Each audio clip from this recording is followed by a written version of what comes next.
Janelle Brown speaks out. I purchased that property. Not Robyn. Hello friends, welcome back. I hope you're all doing great, by God's grace. If you haven't done so already, kindly press that subscribe button and tap on the bell so you never miss a notification from our channel. Now, let's just get straight to it. Because this one's juicy, Season 19 of Sister Wives has been all about emotional bombshells, but none have landed with more impact than what Janelle Brown just released. In what's being referred to by fans as one of the most memorable showdowns in show history, Janelle came swinging, brashly asserting that she purchased the family's land and that Robyn Brown has absolutely no claim to any of it. And Janelle wasn't only ranting. She spelled it all out. The years of economic stress, the collaborative effort of the initial wives, and Cody's years of favoritism toward Robyn. Her argument was brutally clear. I purchased that land with family funds, not Robyn's funds. She didn't pay a dime. She's not owed anything. That moment finally burst open, years of bottled-up anger. Wounds reopened, trust was shattered, and the delicate foundation of their plural marriage might have finally come to a breaking point. The dream that became a nightmare. Remember when the Browns envisioned constructing an intimate family on their Coyote Pass land in Flagstaff, Arizona? Each of the wives would have her own house. Kody would drift between them like some sort of pioneer overlord. It sounded grandiose. Yes, but perhaps even handsome. But the truth behind the scenes? Far from it. When they purchased Coyote Pass, the plan was that all four wives, Janelle, Christine, Meri, and Robyn, would be equal contributors. That was the idea. But over time, Christine broke away, and Kody became increasingly concentrated on Robyn. Money became complicated. Promises were broken, and the fantasy started to dismantle. Janelle, being the practical one, was the hold-it-all-together glue. She handled the finances, lived in an RV when necessary, handled taxes and permits. Robyn, meanwhile, remained comfortably removed from the gritty stuff. And now Janelle's had enough. I paid the property taxes. I paid the closing costs. I obtained the permits. Robyn didn't do a thing. Not once. Janelle said with quiet but fiery determination. A lifestyle funded by others in a tense family sit-down. Janelle revealed something that left jaws on the floor. The so-called family fund, meant for shared expenses, was being heavily used to support Robyn's household. We're talking tutors, nannies, online shopping, and more. All coming out of a pot that was supposed to go toward building homes on Coyote Pass. I was out there in an RV, trucking water just to shower. Janelle recounted with venom. Meanwhile, Robyn had two nannies. The fans were convinced that Robyn was bleeding the family dry, particularly after Kody purchased her enormous home while telling the other wives to wait. The words of Janelle only validated the worst fears. He drained the account for her, and now she wants a chunk of the land. No way. Christine joins the fight. Christine, who departed Kody way back in Season 17, weighed in from afar during Season 19's tell-all. And she was solidly in Janelle's camp. She's right, Christine replied. We all built it. I sold my Vegas house and gave that money to Kody. Robyn never did anything like that. She profited. Sure. But she did not build this with us. Christine, now also married to David Woolley, said she didn't battle legally when she left because she was simply too emotionally exhausted. Even still, she made one thing plain. Robyn taking any piece of the land would be wrong flat out. She didn't earn it. She came last and took the most. Meri finally speaks up. Meri, usually the quiet one in controversy, shocked everyone by standing up for Janelle and Christine. I avoided the property issues for a long time, Meri confessed. But I witnessed what was happening. She disclosed that Kody had pushed her to relinquish part of her Vegas home equity, just so Robyn could have her dream house.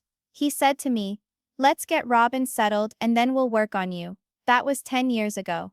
And nothing ever materialized for me. It was a rare, emotion-raw moment from Meri. And it painted a painful picture of how deeply favoritism had tainted the family's collapse. Robyn responds, with tears and denial. Naturally, Robyn got in her word too. In an exclusive tearful one-on-one with host Sukanya Krishnan, she emphatically denied that she requested special treatment. I never asked for more than anyone else. Robyn wept. Kody made those decisions. I just stood by him. But Suki wasn't going to let her off so quickly. She indicated financial records, released earlier this season, that revealed Robyn's house down payment was taken directly from the family account. Those weren't Cody's personal funds. Suki insisted. Can you tell me that? Robyn evaded. I don't deal with the money. Kody does.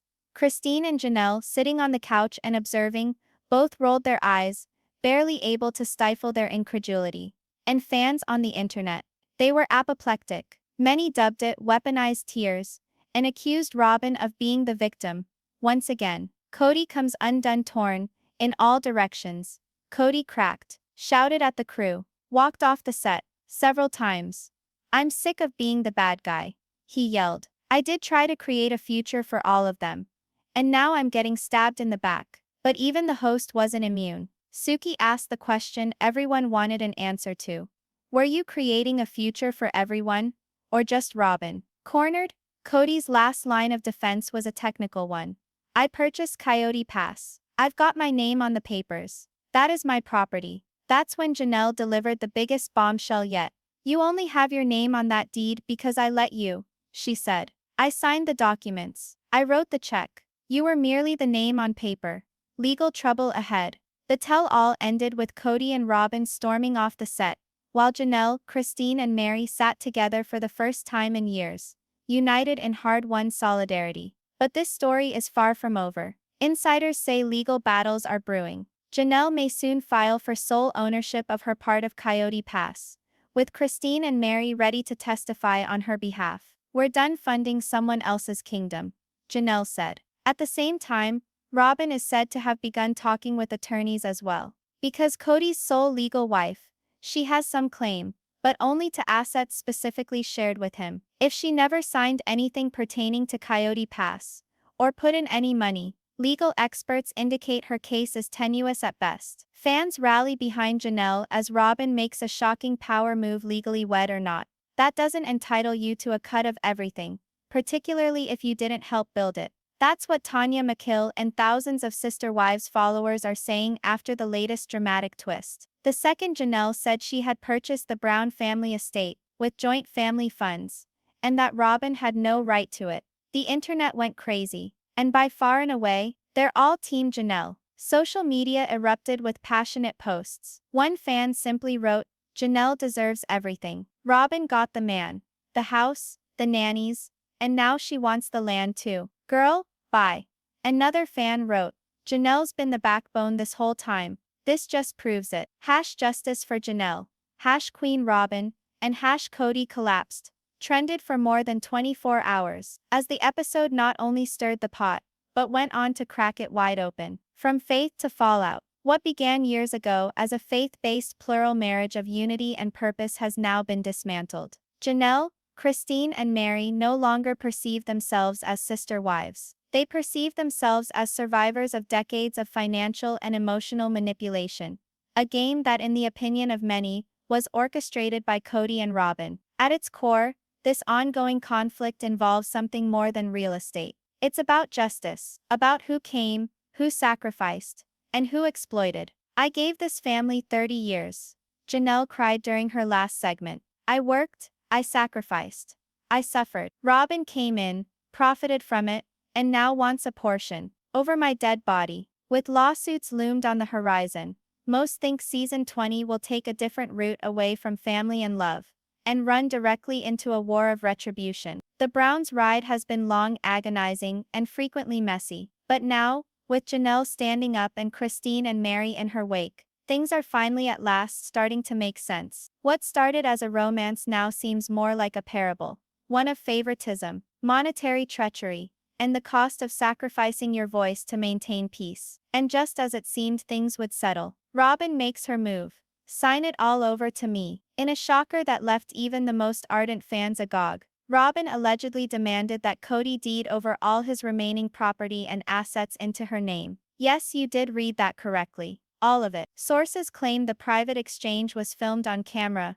and Robyn's tone was authoritative. "You've lost everything," she allegedly told Kody. "Let me protect what's left. Just sign it over to me." Now we've seen Kody do a lot to keep Robyn happy, but this time, he said no, and people are wondering why. Turns out, even Kody may be waking up to the possibility that Robyn's loyalty has a limit, especially when it comes to legacy and money. Why Robyn wants it all. Let's take a closer look. As of season 19, only Robyn remains legally married to Kody. Christine, Janelle, and Meri have all moved on. On paper, Robyn holds the power, and now it seems she wants full control of what's left of the Brown family estate. One insider didn't mince words. Robyn's always played the long game. Being the legal wife gave her leverage. Now she wants to cash it in. While Coyote Pass remains mired in debt and uncertainty, Robyn finds the opportunity. She's allegedly forcing every tract of land, every deed, and every financial statement to be put in her name. In public, she says it's to protect the family.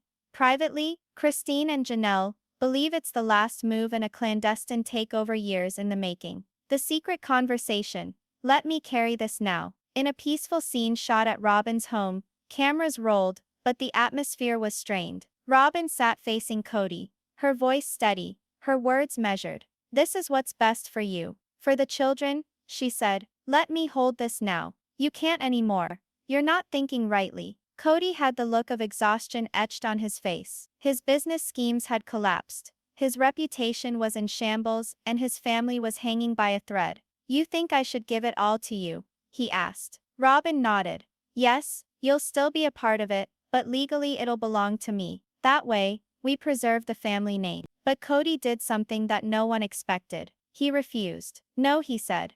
I'm not giving away my legacy. Cody's wake-up call. For the first time in years, fans saw a different side of Kody. Not the man revolving around Robyn's world, but someone beginning to see how much he'd lost. I gave up everything for you, he said to her. The other wives, the children, my reputation. And now you're going to take the land too. Robyn attempted to sugarcoat it. I'm doing this for you. But Kody wasn't having it. No, you're doing this for you. And I see it now. By producer's account, that instant changed everything. The man who had once declared, Robyn saved my soul, now gazed at her with something different, trusting no one. The land at stake. Coyote Pass. In the middle of this ongoing war is Coyote Pass, the ground the family had long hoped would provide 4 houses and a shared existence. But now, it's mere vacant land, with loans to go with it. Here's what remains. Several unsold plots of land, ownership split among Kody, Janelle,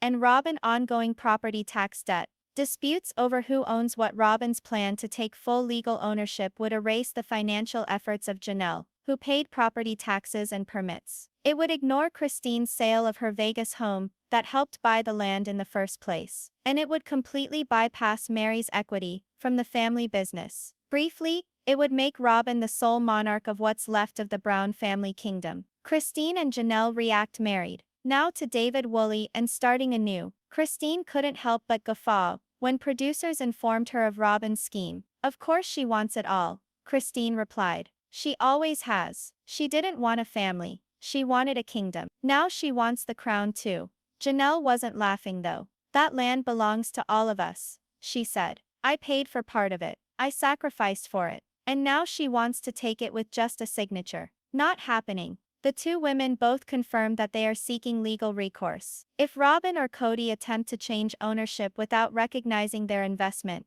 they will battle it. She might be his wife, Janelle continued. But we were the ones who created this life. And we're not going quietly. Meri's cryptic post. As for Meri, she's kept a low key until after the episode aired, when she created a mysterious Instagram story that set fans into a tizzy. Some people build empires out of love, others out of manipulation. Guess which ones last longer? Fans at once interpreted it as a not-so-subtle jab at Robyn. Once her champion, Meri now appears to view things much more clearly. And she's not the only one. It all began to come apart quickly. Meri, exasperated and disappointed, spoke off-camera to producers. She got the ring, the house, the husband, and now she wants the land too. That summed it up. Robyn had already taken Cody's heart, but now seemed to be grasping for something more concrete: ownership. Kody, meanwhile, was disintegrating. A behind-the-scenes set clip leaked online featured him walking back and forth like a lost man. He was talking to himself, saying,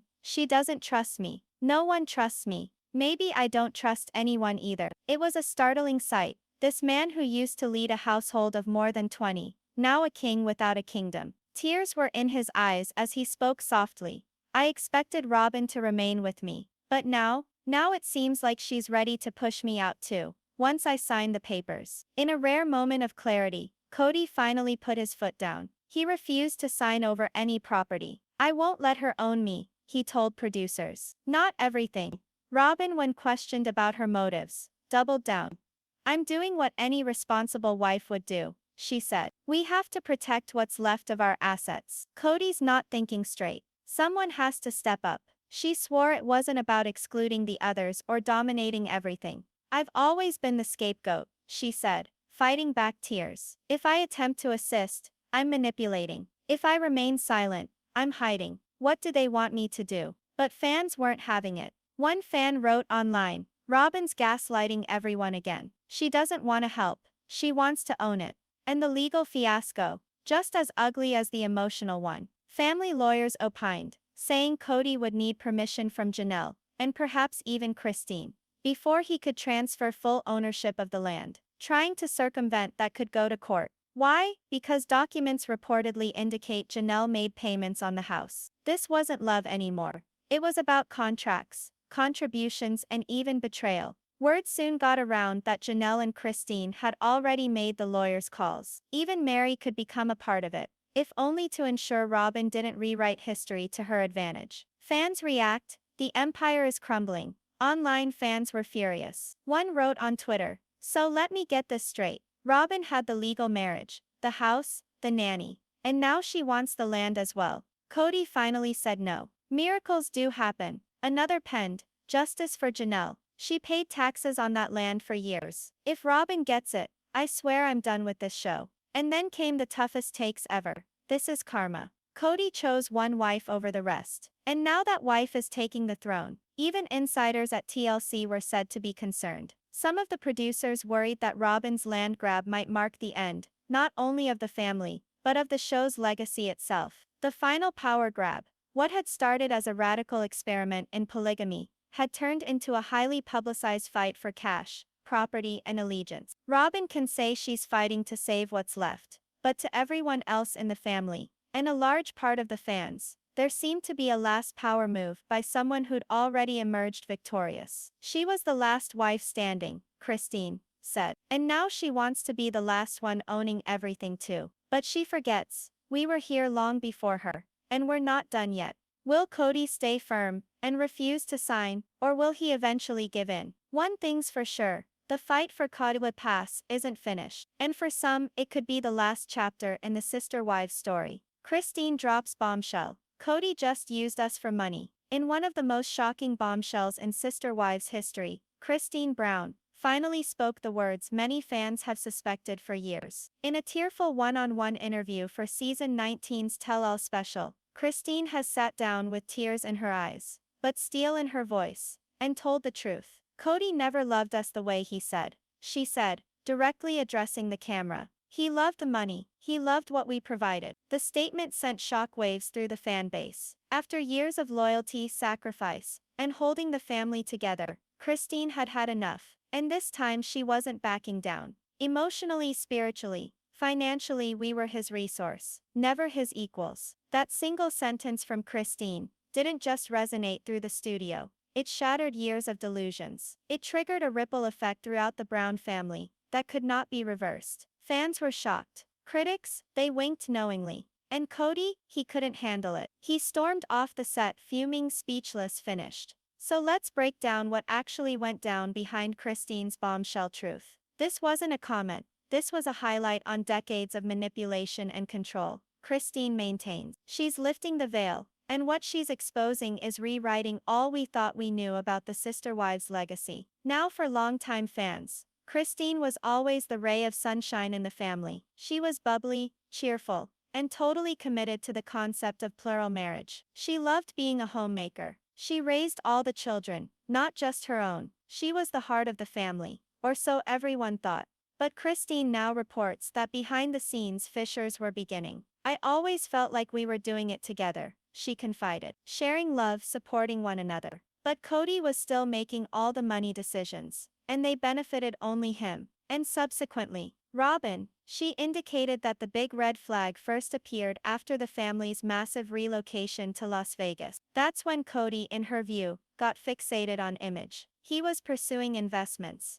camera time, and public visibility. It became about the show, the money, and keeping us on camera, Krishnan said. We weren't wives anymore, we were the product. Every wife, she said, contributed something more than companionship. They brought in income, childcare, hard work. Meanwhile, Kody controlled the finances and never had a traditional job. He depended on us and the show for everything, she said, and then behaved as though he was the one keeping it all afloat. Krishnan explained that each of the wives bore a portion of the burden. Janelle worked full-time, real estate and side hustles. Krishnan managed the house, homeschooled the children, and eventually started her own online business. Meri had a bed and breakfast, and sold clothes with LuLaRoe. Robyn, Krishnan explains that her debts were paid out using family funds, and she received a full-time nanny to top it off. He informed us we were one family together. But come on, he was the CEO, and we were employees. Things only worsened, according to Krishnan, after the show became successful. Kody transformed. She said that the celebrity went to his head. Then he began to behave like a celebrity, she remembered. He would take our personal issues and extrapolate them into storylines. He would make us shoot scenes that we didn't want to shoot, just to please the producers. She recalls one creepy moment. He said to me, "Be angry with Meri today. The fans need drama." That's when Krishnan says she finally caught on. This wasn't love anymore. It was manipulation. And then there was what Krishnan referred to as the Robyn Rescue Fund. As she tells it, there was a family account on which they all were supposed to draw.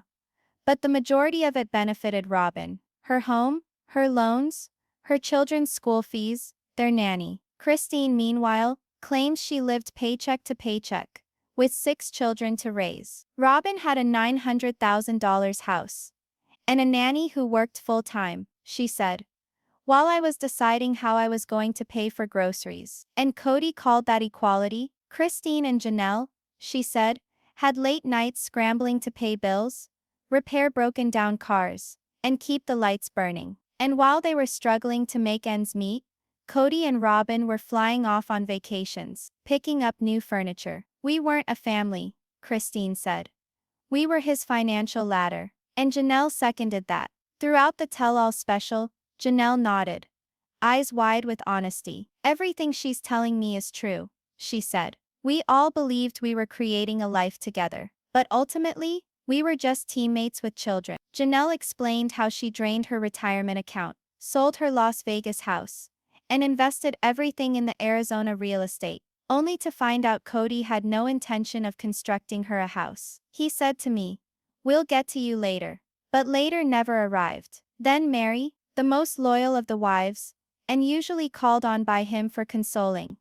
Meri ultimately broke her silence, with bitterness and regret so deep. I kept my hurt to myself, because I had faith in our family. Krishnan was right all along though. In hindsight, it's like we were just enabling him to keep up a lifestyle that Kody never reciprocated. Krishnan opened up about how she once gave her portion of a family business concept to Kody, and he never did anything with it. He took the money, and then had the audacity to turn around and tell her that she wasn't pulling her weight. Robyn naturally dismissed the accusations. That's not true, she maintained. Kody was always trying to make everyone feel included. I just think some people didn't understand his love language. But when the host, Sukanya Krishnan, confronted Robyn with facts, such as why Robyn had the largest house and a nanny while the others had none, Robyn immediately became combative. It's not my fault if Kody decided to do things for me, she snapped.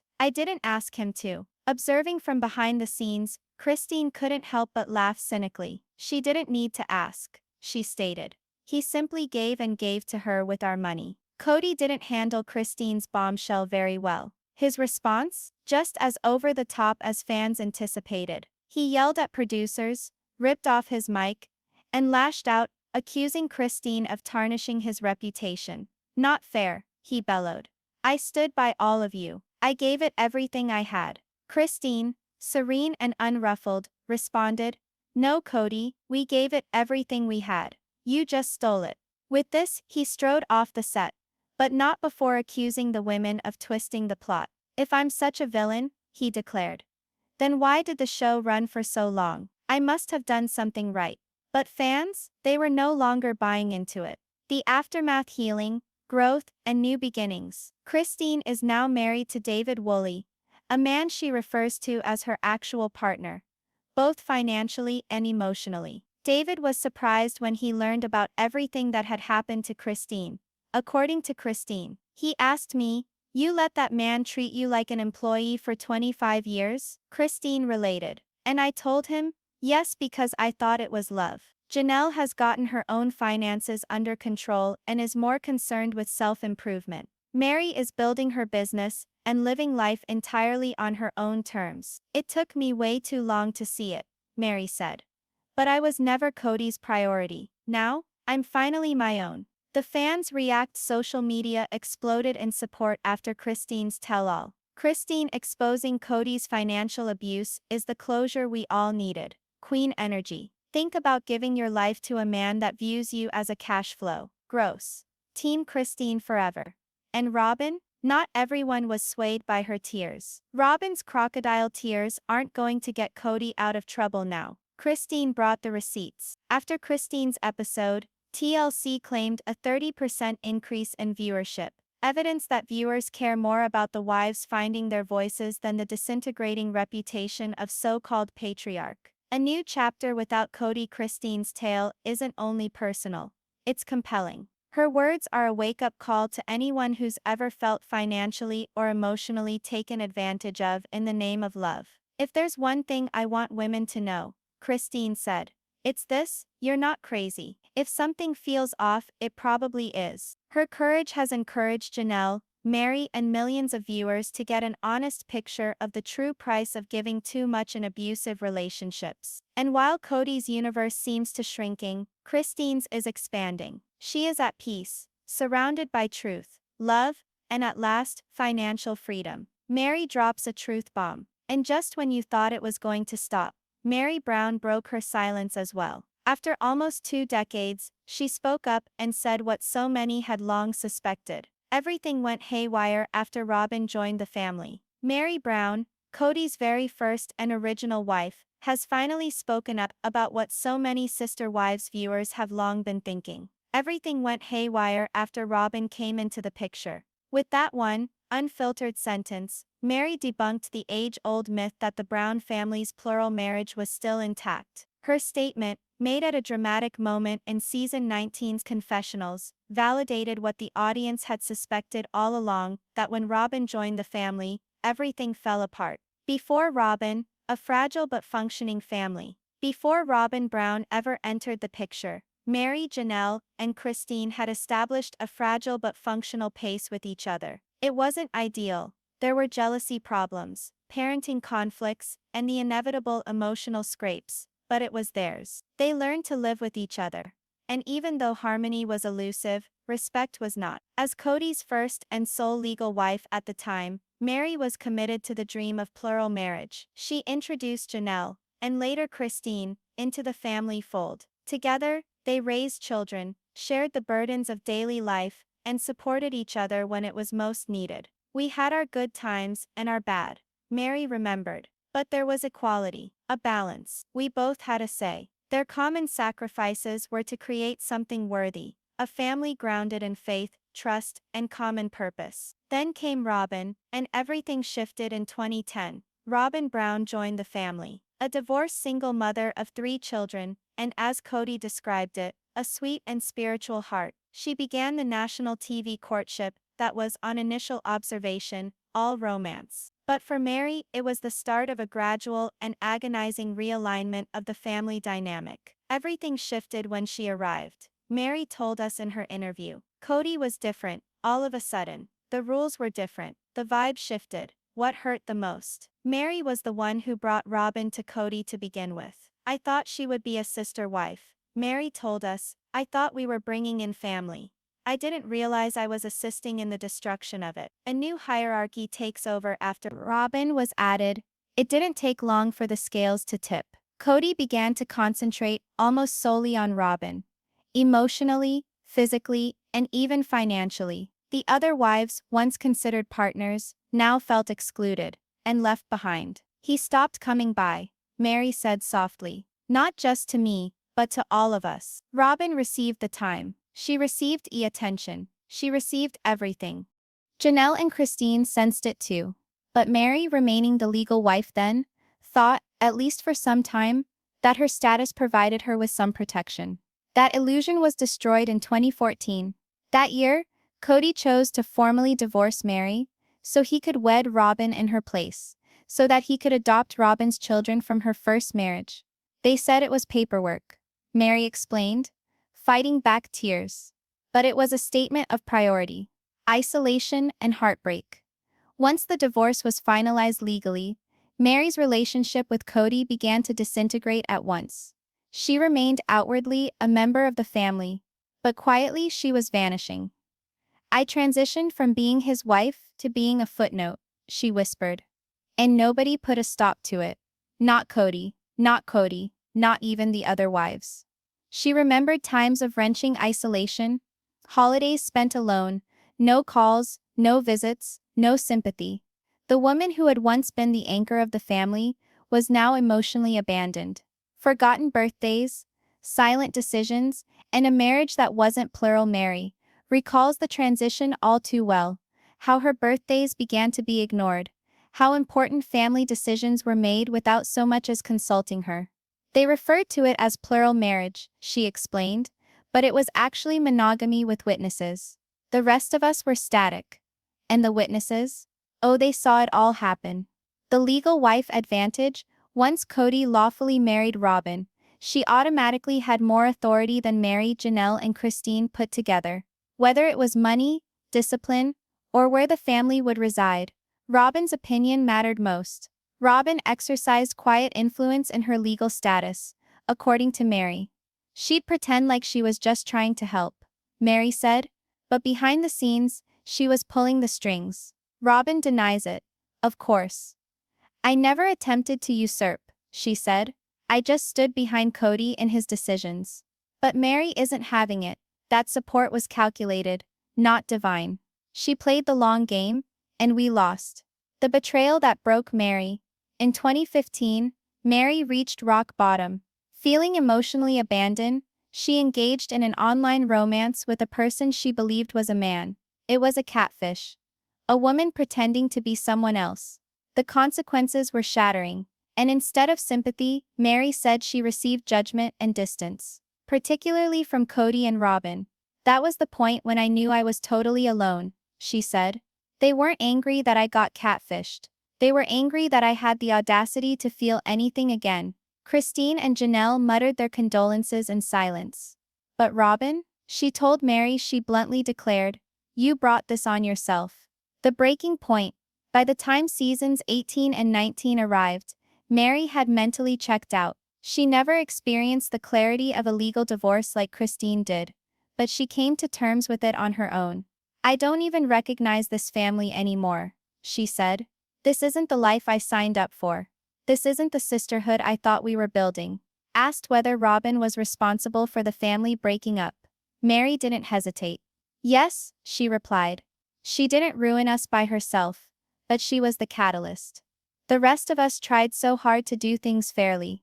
Robyn came along and altered the rules, and Kody allowed her. Cody's response? Defensive as ever. Kody didn't take those comments kindly. His response? Denial, deflection, and irritation. That's not fair, he barked. Robyn didn't destroy anything. The family was already broken. He went on to accuse Meri of holding on to bitterness and using Robyn as a scapegoat. But longtime fans weren't convinced. Over time, it was apparent that Kody was slowly and steadily drifting towards Robyn, while emotionally withdrawing from his other wives. Even producers at TLC recognized it. As one insider is said to have mentioned, "We had to begin scheduling additional days just to capture footage with the other wives, because Kody was always over at Robyn's." Robyn's tears, real or rehearsed. When Robyn was challenged regarding Meri's heartache on the tell-all, she sobbed. "I never meant to hurt anyone," she tearfully testified. I just wanted love. I didn't know it was going to cost this much. But Meri stood firm. She cries a lot, Meri testified. But her behavior never changes. Readers online were less forgiving. Meri deserved better. Robyn has cried for 10 seasons. Perhaps she should try listening instead of crying. Justice for Meri. After all, Meri lost everything: her legal marriage, her dignity, her place in the family. And Robyn? She had it all. Reclaiming power, Meri's new chapter today. Meri is all about herself. She's operating her businesses, healing emotionally, and taking back her independence. She even started a podcast named Beyond the First Wife, wherein she explores subjects such as self-worth, betrayal, and recovery after heartbreak. I spent years trying to be chosen, she said in the first episode. Now I'm choosing myself. She's also traveling, meeting new people, and connecting with fans who see her as a symbol of strength and resilience. It took me 30 years to realize that love doesn't hurt. And family? Family doesn't silence you. A sister wife no more marries. Subtle but defiant declaration that everything went crazy after Robyn doesn't only speak to her own experience. It encapsulates the downfall of the entire Brown family. Robyn wasn't responsible for every problem. The cracks existed. But her arrival and Cody's infatuation with her transformed the cracks into full-fledged fractures. What had been a home founded on faith and collaboration devolved into a war zone of shattered hearts and lost trust. But Meri? She is no longer just the first wife anymore. Now she is something much more potent. A woman who finally chose herself.